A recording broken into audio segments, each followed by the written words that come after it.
મુખ્યમંત્રી શ્રી ભૂપેન્દ્રભાઈ પટેલે કેન્સરની પ્રાથમિક તપાસ માટે કેન્સર સ્ક્રીનિંગ માટેની આશાવાનનું લોકાર્પણ કર્યું હતું.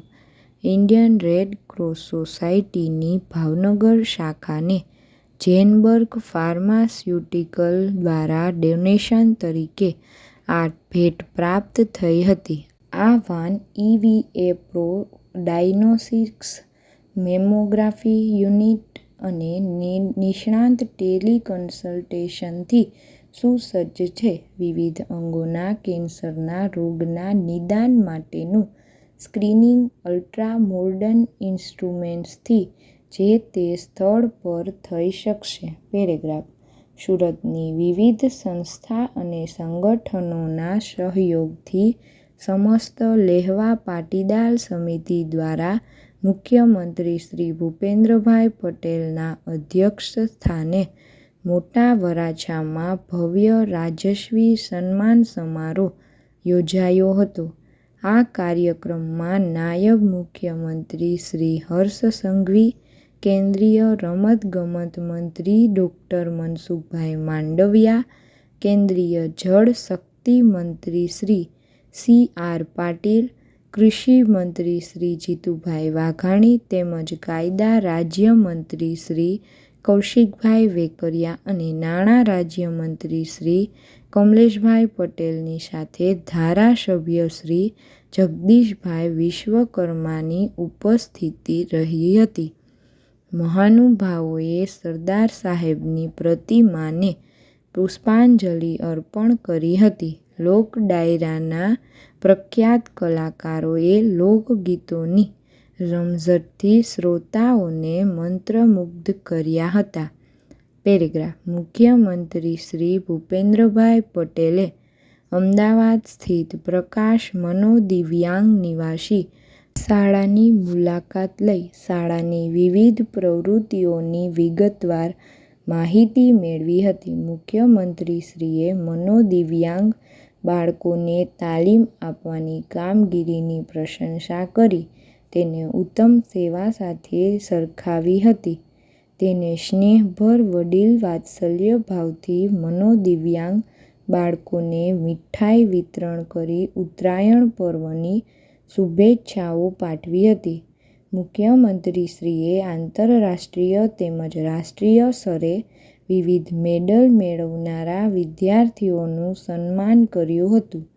આ પ્રસંગે ડેપ્યુટી મેયર શ્રી જતીનભાઈ પટેલ, સ્ટેન્ડિંગ કમિટીના ચેરમેન શ્રી દેવાંગભાઈ દાણી સહિત અન્ય મહાનુભાવો તેમજ ટ્રસ્ટીઓ, શિક્ષકો અને મનોદિવ્યાંગ વિદ્યાર્થીઓ ઉપસ્થિત રહ્યા હતા.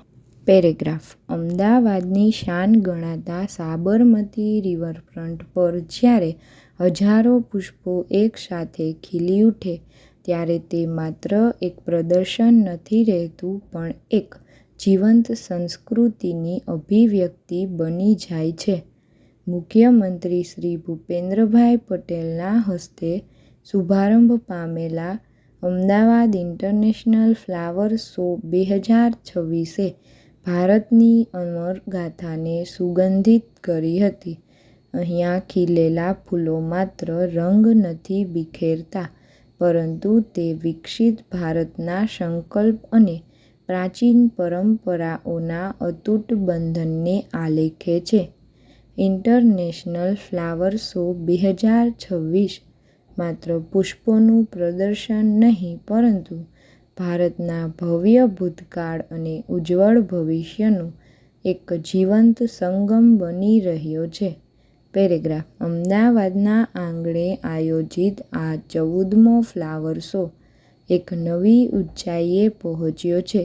રિવરફ્રન્ટના પશ્ચિમ કાંઠે જ્યારે મુખ્યમંત્રીશ્રીએ મુલાકાત લીધી ત્યારે સમગ્ર વાતાવરણ પુષ્પોની સુવાસ અને દેશભક્તિના ગૌરવથી ભરાઈ ગયું હતું.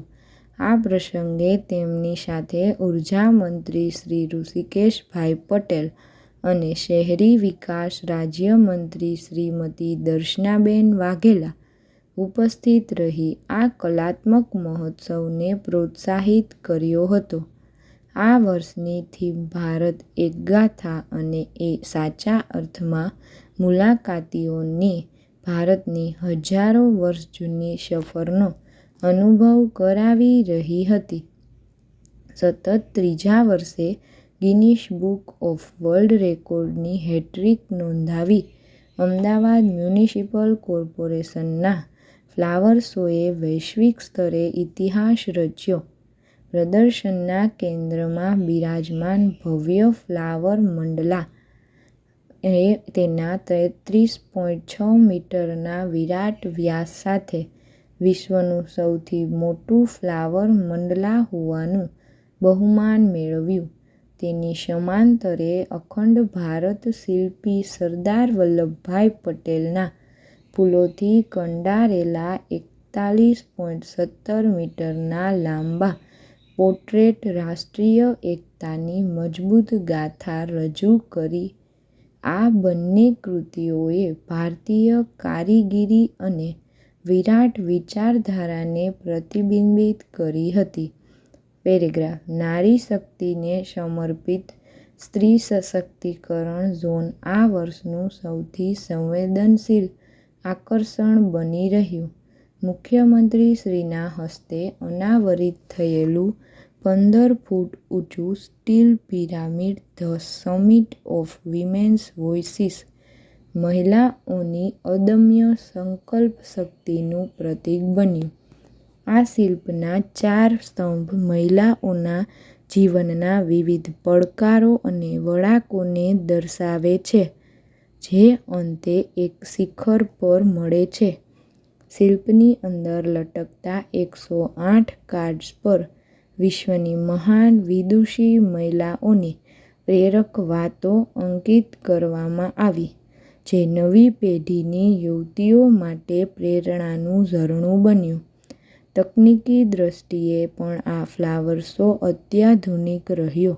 મુલાકાતીઓ દરેક શિલ્પ કે ઝોન વિશે ઊંડાણપૂર્વક માહિતી જાણી શકે તે માટે QR કોડ આધારિત ઓડિયો ગાઈડની સુવિધા ઊભી કરવામાં આવી હતી. આ ઉપરાંત પર્યાવરણ પ્રત્યેની જવાબદારી નિભાવતા 10,000 ચોરસ મીટરથી વધુ વિસ્તારમાં સ્પ્રિંકલર ઇરિગેશન સિસ્ટમે પાણી બચત સહિત પ્રકૃતિના જતન અને પ્રગતિનો સંદેશ આપ્યો હતો. ફ્લાવર શોમાં બાળકો માટે વિશેષ ઝોન, સોવેનિયર શોપ, નર્સરી અને વિવિધ વાનગીઓના સ્ટોલ્સે મુલાકાતીઓના અનુભવને યાદગાર બનાવ્યો હતો.